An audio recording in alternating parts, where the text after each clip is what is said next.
Bem-vindo ao novo episódio. O entrevistado da semana foi secretário da Habitação do Estado de São Paulo, atualmente é deputado federal, meu amigo Fernando Marangoni. Marangoni, valeu por ter vindo, cara. É isso, eu que agradeço o convite, amigo. Pô, fala, habitação, a gente sempre, as pessoas falam muito de saúde, educação, né? A habitação é uma pauta importante, né? Porque todo mundo quer ter sua casa própria, mas a gente nunca vê uma discussão séria, porque... E é uma pauta que muitas vezes o pessoal de centro-direita, vai para uns outros caminhos, outras pautas, e essa é uma pauta mais do pessoal de esquerda. Mas você, um cara preparado, advogado, como que foi ser secretário de habitação, pegar um tema desse? Pô, Wilson, eu costumo dizer o seguinte, meu amigo. Porque é importante, né? Extremamente importante. Eu diria até trabalhando alguns anos... Num estado como São Paulo... Trabalhando alguns anos com habitação, desde quando eu fui secretário de Santo André, e depois a gente veio aqui para o Estado, o que a gente percebe é que a habitação ela é a política mais transversal que tem. Por quê? Quando eu falo de habitação digna, eu estou falando de saneamento básico. Saneamento básico. Então, eu estou falando de saúde. Quando eu falo de habitação digna, eu estou falando de acessibilidade. Você fala de família, né? Fala de família. Então você tem todos os reflexos... Que é o sonho da mãe, sonho do pai também ter uma casa, né? Você perguntar para as pessoas o que você quer ter. Quer ter o carro ou quer ter uma habitação? Não quer ter habitação, quero ter minha casa. Minha casa. Ela é prioridade da família. Prioridade da família, né? Até você conheceu muito o nosso Padre Ticão, lembra do Padre Ticão? Zona Leste, Hermelino Matarazzo. Exato. Uma grande liderança. E o tema dele era habitação. Era habitação. E o Padre Ticão dizia o seguinte, ele tinha uma frase que me marcou muito, que ele dizia o seguinte: a habitação é a roupa da família. Né? Então, quando você tem... Por que eu digo que ela é transversal? Porque quando você tem uma habitação digna, você tem saneamento, ou seja, você tem saúde, você tem acessibilidade. E quando eu digo acessibilidade, você poder ter coleta de lixo, por exemplo, que hoje em muitos lugares não entra o caminhão de lixo, segurança pública. A educação vai melhor, porque se você tem uma moradia digna, e a gente conhece muito, Wilson, você viveu muito essa realidade aqui, principalmente aqui na capital, da qualidade das moradias precárias nas nossas periferias, né? Então você imagina uma criança que tem a vaga na escola, mas ela chega em casa sem um mínimo ambiente adequado para ela estudar. E quando você consegue planejar a habitação, né, que vira uma pauta de governo, porque eu já fui subprefeito. Muitas vezes tinha antigamente invasões. Aí o cara invadia, montava lá seu barraco, construía, e o poder público tinha que depois achar um caminho para trazer saúde, achar um caminho para trazer educação. Quando você faz um planejamento, perfeito, você já faz habitação em conjunto com a saúde, em conjunto com a educação. Perfeito. Né? Mesmo que se puder construir onde já tem saúde e educação, ok. Mais fácil. Mais fácil. Onde não tem, você já faz em conjunto, né? Você já sabe quantidade de creche de vagas de creche que vai precisar. Perfeito. Quantidade.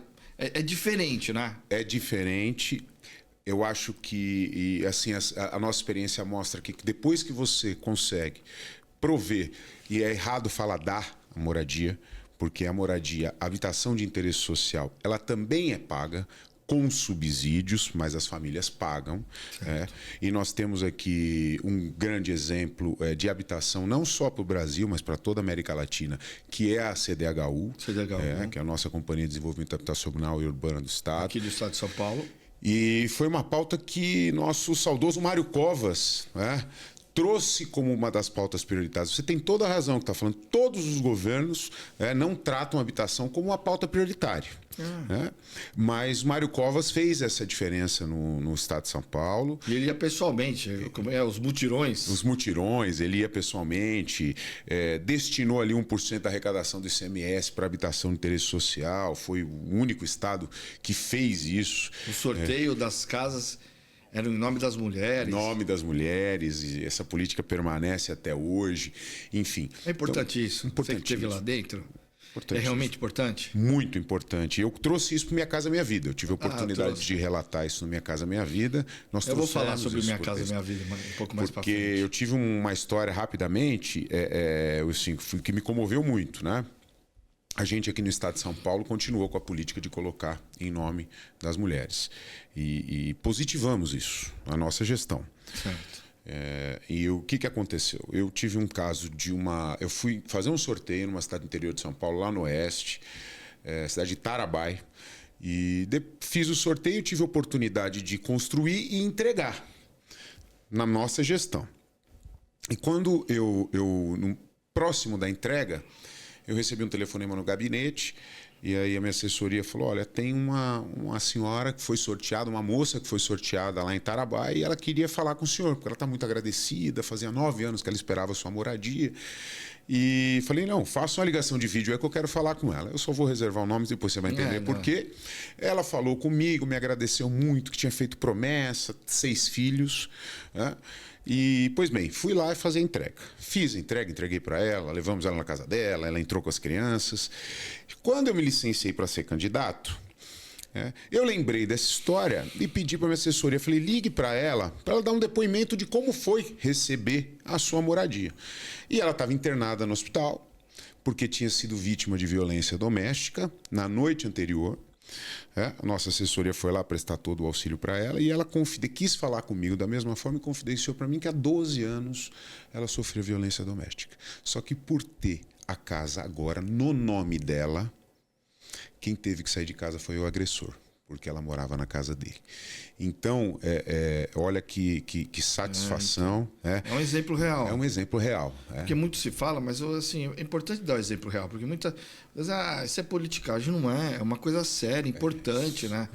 Porque, e outra, muitas vezes, antigamente, elas eram expulsas de casa e com os filhos. Exato. Com os filhos. Porque muitas vezes o agressor, o marido, trazia outra para dentro de casa. E quem tinha que ser era ela e com os filhos. Era ela.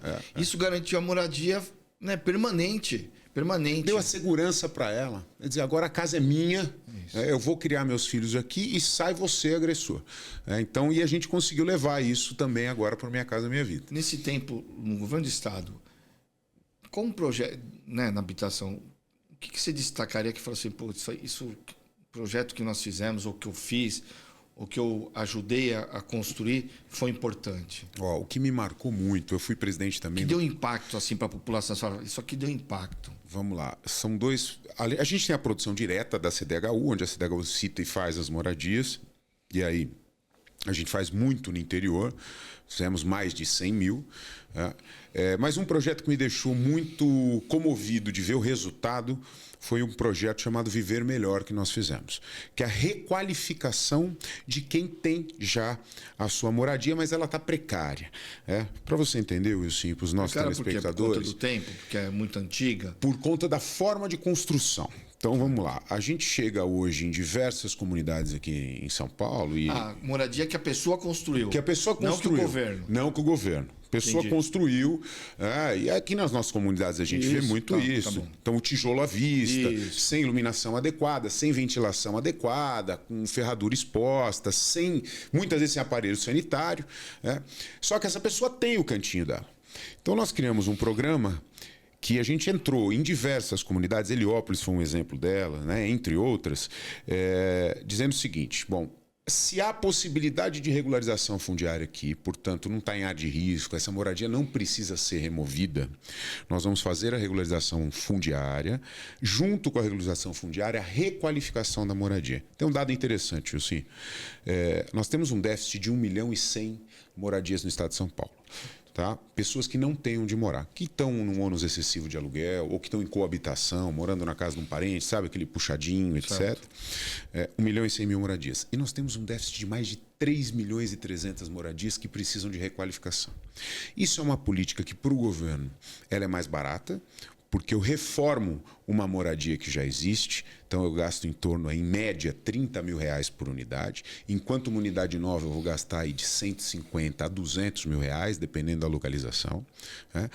E eu dou para ela, resgato para ela o valor de uma vida, porque ela passou a vida inteira, todo o dinheirinho que sobrava do orçamento, ele investia na casinha. Primeiro, não tinha segurança jurídica do título de propriedade, e nós entregamos o título de propriedade. E, além de entregar o título de propriedade, nós demos dignidade para aquela moradia. E o que a gente ouvia das pessoas era assim, olha, se não fossem vocês, eu nunca teria condição de reformar minha moradia, de fazer o telhado, enfim.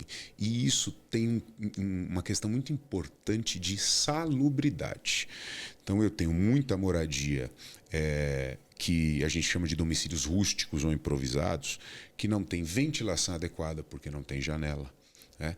Que tem uma incidência de doenças respiratórias nas crianças tremenda, porque não tem a impermeabilização adequada, então mofo, risco de incêndio que a gente vê vira e mexe ocorrer em comunidade. Então, ela traz uma questão de saúde, salubridade, e traz a dignidade daquelas pessoas. Porque eu vi muitos, assim, de pessoas que a gente entregou a requalificação, falava assim, nossa, eu não tinha coragem de chamar nenhum parente para vir na minha casa. Hoje eu tenho. Então, esse programa mexeu muito comigo. Esse programa foi alvo, inclusive, de um documentário da TV Mexe com o Cultura. bem-estar, né? A pessoa, né? Muda a pessoa. Muda. Quem não gosta de receber os amigos em casa, né? Fazer um churrasco, tomar um negócio, comer um bolo, né? Comer um bolo, exatamente. E receber...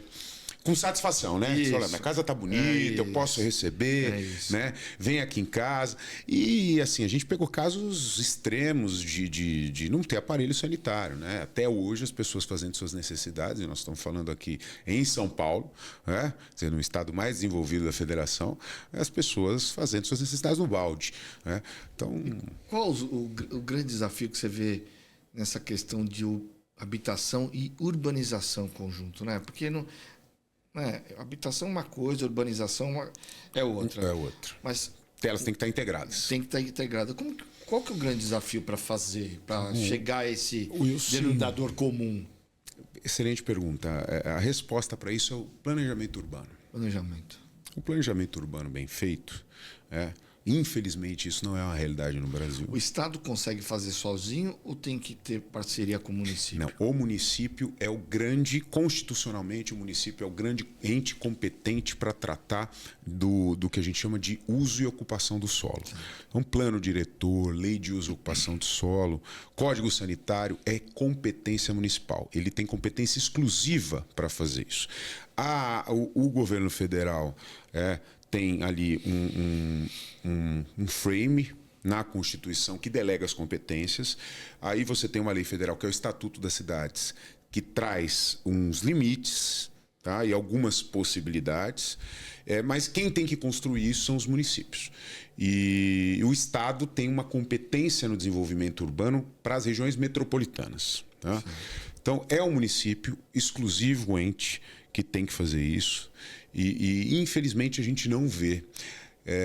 E não é má vontade, muitas vezes, é porque eles não têm... É difícil você fazer um planejamento urbano, você precisa de um corpo técnico dedicado a isso, né? Corpo técnico experiente, que conheça do assunto, porque é o que você falou, e a gente tem discutido muito isso em Brasília. Nós temos isso aqui no Estado? No Estado não, porque o Estado não faz, verdade, né? Mas tem os municípios maiores, mais bem estruturados, mas gozado. Até os municípios maiores, eles contratam profissionais, licitam para ajudar a fazer. Tamanha complexidade que é. Porque imagina São Paulo. Não, mas exatamente. Capital. Até Campinas também. Campinas. Sem dúvida, né? Então são os grandes desafios hoje. Eu sou presidente de 4 frentes parlamentares na Câmara Federal, a de saneamento básico, gestão de resíduos sólidos e economia circular, desenvolvimento urbano e regularização fundiária e consórcios públicos. E por que eu resolvi criar essas frentes todas? Porque então vamos dar um passo antes que eu vou entrar nessa história. Habitação, aí você começou uma transição, né? É lógico, começou a se planejar antes, em 2022 foi candidato a deputado federal. Perfeito. Como que foi essa transição de sair do executivo, que é legal o executivo, né? Bom, você sabe bem, exato. Canetona, você vê as coisas acontecerem. Exato. Legislativa, não. Olha, uma pedalada. E às vezes o negócio é desse tamanhozinho, exato, né? Uma dificuldade. É uma louca, dificuldade. Uma louca. Grande. Executivo é legal, né? Dá caneta, tem dinheiro, dá canetada, você vê construir, vê as pessoas, ver a mudança do ambiente, mudança, né, da cultura, a satisfação das Você vê o pessoas, a resultado, habitação, né, né? na ponta Resultado. ali, né? Como que foi essa transição? O que você resolveu virar deputado federal? Foi bem votado, mais de 90 mil votos, tinha uma base na Grande São Paulo, mas tem uma base da habitação também, interior. Que foram votos em 432 municípios, assim, e a gente sabe, você acompanha esse processo, a gente acompanhou isso muito de perto. A gente teve um processo de polarização muito grande nessas eleições e isso não tende a acabar tão cedo. E nós estávamos num governo que não estava em nenhum dos dois extremos da polarização. Então, eu fiquei muito contente com a eleição, porque foi uma eleição de resultado, onde as pessoas olharam para aquilo que a gente fez, para aquilo que a gente entregou e confiaram na gente. Essa transição, ela é muito interessante, porque eu sempre fui do executivo, municipal e estadual. Né? Eu falo para mim, eu não vou ser candidato, eu vou ficar sempre executivo, porque eu gosto do executivo. Não, de fato, o executivo tem isso que você Eu trabalhei fala, né? com o chefe de gabinete na Câmara. O que falo de pedalar, eu sei, eu estou falando de causa própria, que eu via meu deputado, que era o ex-ministro Paulo Renato. Pedalava. Aí o negócio desse. Mas é a base de tudo, né? Então é a nossa lei, a legislação que vai. Faz parte da democracia. Faz parte da democracia e que vai poder fazer com que a gente entregue resultados. Porque se eu não tiver lei autorizando determinada política pública, ou balizando, ou regulamentando determinada política pública, muitas vezes a gente aqui no Executivo não consegue fazer, por falta de legislação. Então é importante as pessoas compreenderem isso. E aqui já trazendo uma provocação, assim, o que tem acontecido, né? A gente tem visto Brasília hoje uma guerra ideológica muito grande, né? E muito poucos parlamentares pensando no resultado, né? Se retroalimentando da briga, da confusão. Quando você chegou lá no Congresso, teve alguma coisa que você está falando? Chegou no Congresso, alguma coisa que te surpreendeu pro positivo, pro negativo, que você fala, puta, eu não sabia que era assim, sei lá. Me surpreendeu a concentração de poder que você tem na mão dos líderes e do presidente da casa, né? Você com certeza viveu isso, né? Então, já que 10, eu falava que 10 mandavam. É isso. O resto era pedalando para tentar, né? Exatamente. Então, tem projetos de lei tramitando há 20 anos na casa que não sequer passaram pelas comissões, né? Então, você tem que desenvolver uma capacidade de articulação muito grande, né? Isso você tem, né? Graças a Deus, a gente... Virou relator da medida provisória que você falou do Minha Casa Minha Vida. Minha Casa Minha Vida. Pô, não é para qualquer um, né? Que é um baita projeto, né? Hoje o maior programa, né, do Qual que é a governo. importância dele para nós hoje? Bom, ele tem duas importâncias. Primeiro, trazer a dignidade, da moradia digna, né, como a gente falou Qual aqui no a diferença início. do que tem no CDHU e o Minha Casa Minha Vida? É basicamente a fonte de custeio, né? E lá nós temos 3 fundos financiando Minha Casa Minha Vida, que é o FAR, Fundo de Arrendamento Residencial, o Fundo de Desenvolvimento Social e o FINIS, que é o Fundo Nacional. Aqui no estado é dinheiro direto da CDHU, tá? Então não tem interferência um no outro, a gente tem uma produção independente e é o estado que mais produz habitação sem contar com dinheiro federal, é o estado de São Paulo, tá? Mas além de você levar dignidade para as pessoas com a moradia digna, você tem hoje a maior o maior impacto a maior indústria população. geradora de emprego. É construção civil. Não é só o fato da pessoa ter a casa própria, mas também gerar emprego para as pessoas, né? Na base da pirâmide. Base da pirâmide. Nós estamos falando do marceneiro, do encanador, nós estamos falando do eletricista, nós estamos falando do pedreiro. Qual a previsão de novas habitações? Olha, a gente tem hoje previsto... Brasil, né? O Brasil hoje previsto um orçamento de mais de 2 bilhões de reais. Tá? Então, a proposta do presidente é fazer até o final do mandato 500 mil novas unidades habitacionais, frente a um déficit de aproximadamente 7 milhões de moradias que nós temos no Brasil. Quantas vai ser? 500 mil no primeiro mandato. Né? Essa é a promessa do presidente. Então, e você vê, ainda acaba, você fala 500 mil unidades, nossa, é muita unidade. É muito. mas nós temos um déficit de 7 milhões. O buraco ainda é grande. O buraco ainda é grande. Então nós temos aí que se dedicar muito nessa pauta, mas é uma pauta desse governo. As obras que estavam paralisadas todas já foram retomadas, e nós temos aí seleções em andamento para essas novas unidades. E a geração, o impacto na geração de emprego e renda da indústria da construção civil, que é emprego na veia. Uma obra começou agora, já é 200, 300, 400 empregos direto ali.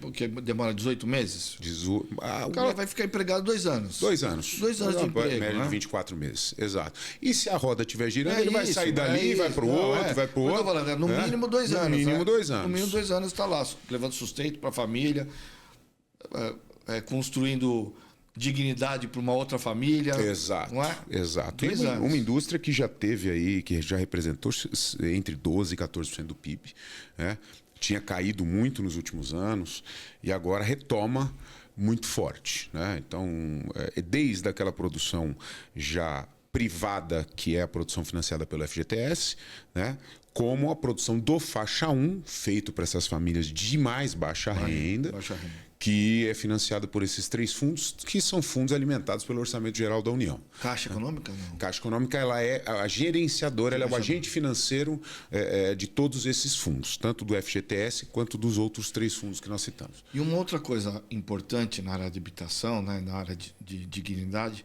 é a história da regularização fundiária. Você faz parte de uma frente mista. Cara, qual que é a dificuldade para regularizar, fazer essa regularização fundiária que a gente tanto escuta? A gente tinha uma legislação muito ruim. Porque que eu fico imaginando, qual o principal obstáculo para a gente fazer essa... Os entraves, isso. Exato.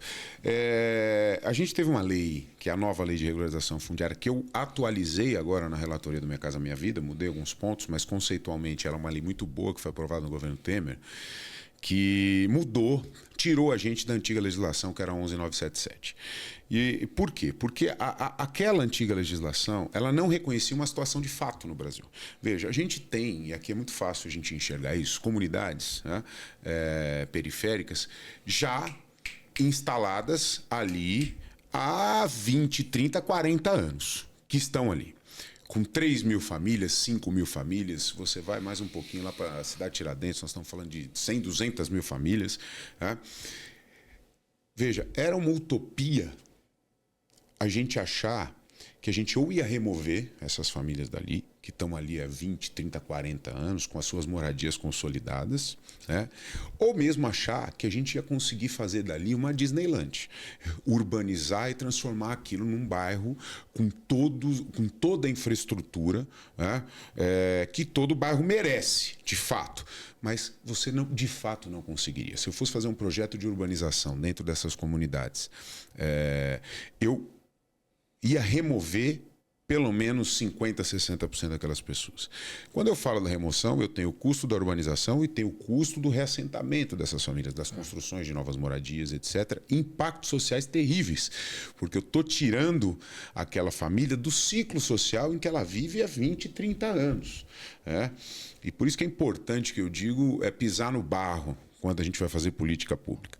Porque aí você entende, as pessoas preferem ficar lá, mas com a garantia da propriedade dela, e aí é regularização fundiária, ainda que careça de uma rua larga, ainda que careça de alguma infraestrutura, ela prefere estar lá, regularizada, porque foi ali que ela investiu a vida dela toda. Isso. E ali que está o ciclo social dela. É a segurança jurídica final para ela, de que aquilo é a propriedade dela e ela... Ninguém tira. Acabou. Acabou, né? É meu.